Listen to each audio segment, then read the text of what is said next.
Salam dan salam sejahtera dan pencerahan saya berkenaan dengan kenyataan yang dikeluarkan oleh Menteri Besar Kedah apabila mendakwa Rafizi Ramli menghina pengundi kerana memberi kemenangan besar kepada PN pada PRU ke-15. Saya tak nak baca kenyataan panjangnya yang ada daripada apa yang ditulis di media. Saya hanya ingin mengulas berkenaan dengan kenyataan apabila mengatakan saudara Rafizi Ramli menghina pengundi. Kerana berlanjutan daripada apabila saudara Rafizi Ramli datang untuk merasmikan konvensyen di Pulau Pinang, saya sebagai rakyat biasa melihat live dan saya menilai daripada kenyataan apabila saya ulang balik video yang dikatakan oleh MB Besar Kedah berkenaan dengan isu Rafizi Ramli menghina pengundi ini. Jelas saya lihat apa yang cuba untuk disampaikan oleh saudara Rafizi Ramli adalah berkenaan dengan isu bagaimana kemenangan Perikatan Nasional itu berlaku di PRU ke-15 yang mana melibatkan soal kewangan, soal juga iaitu memainkan isu kaum dan agama. Jadi apabila saya mendengar daripada pandangan saudara Rafizi Ramli apabila membuat ucapan di perasmian konvensyen di Pulau Pinang itu, saya melihat bahawa daripada sisi politik wang yang mana memang dipertikaikan rakyat, dan kenapa saudara Rafizi Ramli boleh membuat hujah berkenaan dengan isu ini kerana kita tahu di tempat beliau di Pandan juga berlaku hal yang sama, iaitu politik wang. Dan daripada sisi bermain dengan politik sentimen agama dan kaum ini tadi, dianya dibuat berterusan yang begitu panjang jangka waktunya kerana mereka mempunyai kuasa berada di kerajaan pusat waktu itu dan mereka menggunakan semua jentera kerajaan dan akhirnya mereka sedikit demi sedikit memainkan sentimen itu. Ini adalah satu hakikat yang betul-betul kita boleh lihat. Tetapi kita hari ini bersyukur kerana yang amat berhormat Perdana Menteri kita adalah daripada Pakatan Harapan, dan impak daripada apa yang Perikatan Nasional ini buat bukan saja kepada parti yang lawan mereka iaitu Pakatan Harapan, tetapi impak besarnya juga kepada kepimpinan Barisan Nasional. Sebab itu Barisan Nasional kalah teruk dengan berbagai-bagai isu dan akhirnya hanya mampu mempertahankan 30 kursi. Tetapi berbeza dengan Pakatan Harapan, kerana kita bukan kerajaan, tetapi kita masih boleh memenangi kursi yang sangat besar. Daripada apa yang MB Kedah ini katakan apabila mengatakan kemenangan besar PN pada PRU ke-15, saya rasa MB Kedah cermin diri dia dulu dan lihat betul-betul. Saya rasa seluruh rakyat Malaysia ini tahu bahawa kemenangan besar itu sebenarnya ada pada Pakatan Harapan. Kenapa saya kata seperti itu? Kita boleh bezakan 83 kursi ataupun 84 kursi dengan 73 kursi. 84 kursi itu adalah kursi Pakatan Harapan. 73 kursi itu adalah Perikatan Nasional. Jadi beza di situ. Rakyat kena tahu.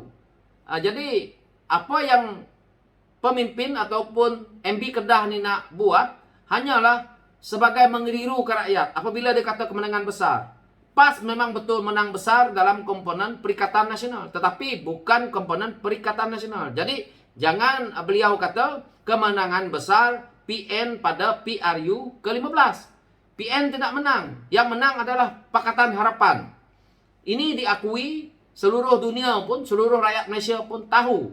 Cuma orang yang tolol, walaon tidak faham bahawa yang menang itu Pakatan Harapan. Kerana walaupun mereka kalah, tak menjadi kerajaan, otak mereka masih buntu. Jadi inilah akibatnya. Jadi MB Kedah jangan mengeliru ke rakyat dengan keluarkan kenyataan seperti itu. Dan saya tahu juga kenapa MB Kedah mengeluarkan kenyataan ini. Kerana kita tahu tak lama lagi PRN. Jadi dia nak mempertahankan negeri Kedah itu agar beliau boleh menjadi MB lagi.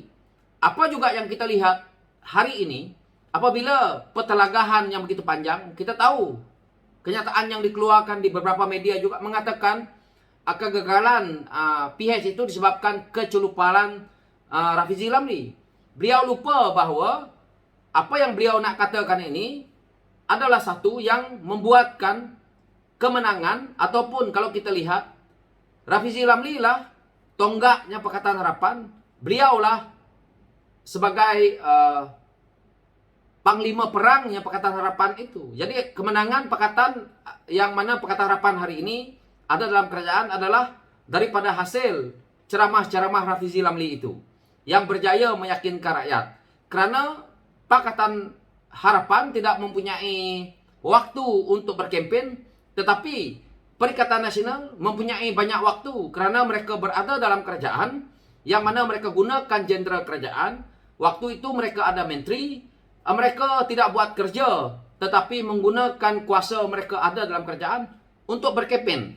Jadi tidak perlulah isu yang mana kita lihat apa yang dibuat oleh MB Kedah ini sebenarnya tidak menguntungkan rakyat negeri Kedah. Karena yang pertama, MB Kedah mengeluarkan kenyataan seperti ini karena kita tahu Saudara Rafizi Lamli hari ini adalah seorang menteri yang mana kita tahu juga Menteri Kanan Ekonomi, dan beliau adalah orang yang selalu membongkar salah laku pemimpin-pemimpin terutamanya di pusat ataupun di negeri.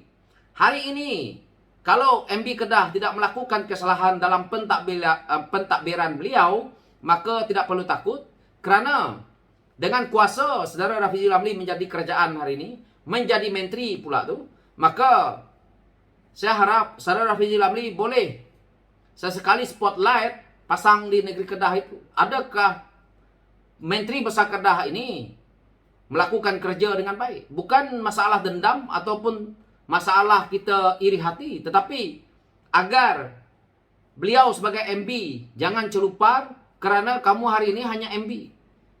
Dan akan datang nak lagi meminta peruntukan daripada pusat yang mana menjadi Perdana Menteri itu adalah Presiden PKR, yaitu yang amat berhormat Datuk Seri Anwar Ibrahim. Timbalan Presiden PKR adalah Saudara Rafizi Lamli. Jadi hujah-hujah yang dikeluarkan mengelirukan rakyat, sebenarnya MB Kedah nak mempertahankan negeri Kedah itu kerana takut jika negeri Kedah itu jatuh ke tangan Pakatan Harapan, ditambah pula hari ini kerajaan perpaduan, maka apabila Parti UMNO ataupun pimpinan Barisan Nasional bergabung untuk menjatuhkan mereka di negeri Kedah, Kedah akan dirampas semula oleh pihak kerajaan yang ada hari ini. Dan akhirnya apabila beliau dijatuhkan, maka kita boleh selidik, kita boleh lihat ada tak berlakunya ketirisan. Jika tidak, terbaik. Tetapi jangan beliau merasakan bahawa seolah-olah hari ini platform politik ini adalah untuk PAS. Kita lihat pimpinan PAS tidak pernah untuk memperjuangkan Malaysia ini. Sebenarnya PAS ini hanya memperjuangkan nasib pemimpin mereka dengan menggunakan sentimen agama dan perkauman untuk mereka hidupkan temboloknya sendiri. Kenapa saya kata seperti itu? Jika PAS adalah parti yang berjiwa besar, PAS adalah parti yang boleh memerintah negara ini, PAS ambil tahu berkenaan dengan isu Sabah dan Sarawak yang mana melibatkan MA63. Tetapi PAS pagi, petang, siang, malam dia meratibkan DAP, dia meratibkan isu-isu agama, isu-isu kaum, tetapi PAS tidak pernah meratib isu bagaimana Malaysia itu terbentuk, apa sepatutnya yang dipulangkan kepada Sabah dan Sarawak. Kerana apa? Kerana pemimpin PAS adalah pemimpin yang tamak haloba, yang mementingkan diri sendiri, tidak memikirkan isu-isu negeri, yang mana mereka fikir bahawa yang penting aku boleh menang. Saya tak kira bagaimana, tidak nak tengok isu-isu negeri lain, tidak nak tengok isu-isu politik negeri lain demi untuk menjayakan agenda pribadi. Itu yang saya lihat. Tidak pernah saya lihat satu pun pemimpin PAS berani mengeluarkan kenyataan berkenaan dengan isu pembentukan Malaysia melibatkan MA63. Jadi itu pandangan saya berkenaan dengan pemimpin-pemimpin PAS supaya mereka sedar. Jadi ahli politik, pimpinan-pimpinan muda PAS harus melihat bahawa Malaysia ini terbentuk daripada hasil MA63. Bukan dihasilkan oleh pimpinan PAS, bukan dihasilkan oleh Presiden PAS. Ataupun MB-MB kamu yang semuanya bersifat arogan, menggunakan sentimen kaum dan agama demi untuk kepentingan sendiri. Sekian, itu saja pencerahan saya berkenaan dengan isu ini. Terima kasih.